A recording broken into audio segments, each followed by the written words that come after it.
Kia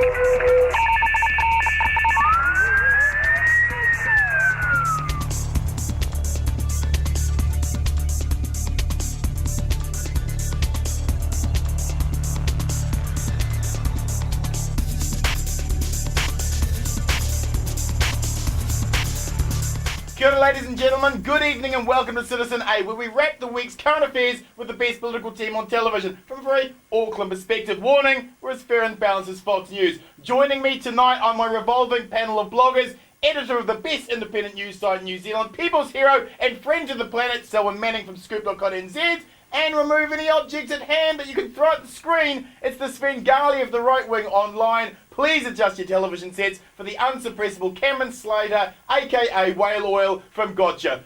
Coming up tonight, Chris Carter's coup is the politics. What methamphetamine is the good decision making at 3 a.m? Hone likes to annoy Whitey, but he doesn't like to date Whitey. And we'll end the show on a final word, but let's kick things off with issue 1 this week. The first death of a New Zealand soldier in Afghanistan comes a week after 90,000 documents exposing war crimes and civilian massacres by Western Crusader forces was released on WikiLeaks. How long can John Key's give war a chance strategy last? Cam, how dare John Key defend this war due to some supposed threat to New Zealand when we are the ones occupying that supposed threat? How on earth can Key justify this war because of some ill-defined idea? Your mate John Key is defending us against weapons of imagined destruction, isn't he?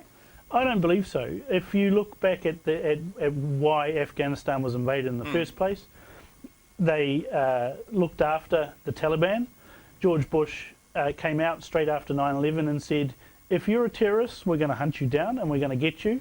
If you harbour terrorists, we're going to hunt you down and we're going to get you. And that's where the war in Afghanistan came from. CIA says there are only 50 active Al-Qaeda in Afghanistan. There may well be 50 active Al-Qaeda. They're still being harboured by the Taliban. They're still being looked after by the Taliban. There's more than 50 Taliban. Are they fighting because we're just there, though? Of course they are. But this is the strategy of George Bush, which many people, to quote him, misunderestimate. The reason why George Bush instigated war in Iraq and war in Afghanistan was to keep the people who wanted to kill Americans away from America. Have there been any terrorist acts in the United States since 9/11? No. Selwyn, Key says we are pulling out next year, but will the first U-turn of a newly elected 2011 national government be sending troops back into Afghanistan? Well, that decision would be made offshore, I think, Bomber. It wouldn't be down to the National Party, basically, to develop such a strategy. You don't think Key can resist America? No, you can't. I don't think he's capable of that strategy. The National Party has made it very clear that it's re-engaging in ways that we haven't seen for some time. It'll continue that strategy, irrespective of whether or not it's in opposition or in the Treasury benches. Mm-hmm. I think with the next election, also there's an issue is if this is going to become an election issue. I don't believe it will be.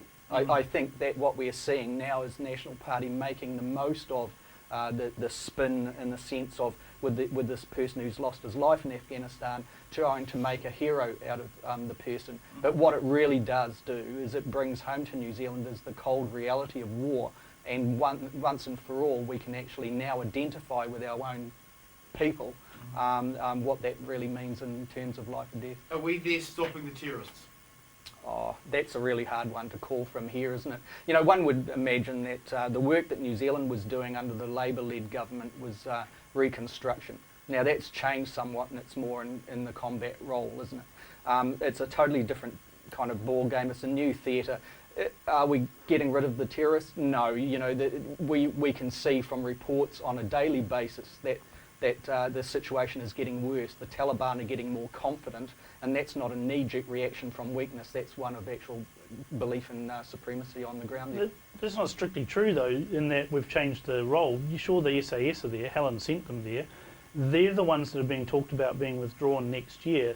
The provincial reconstruction teams, which are doing a fantastic job, are programmed to be there for the next 3 to 5 years, and I don't see that changing at all. Well, that's a different issue. You know, this is where there's a staggered kind of a position, if you like, from the national government here. It's talking about 2011 as a ceiling for the combat areas.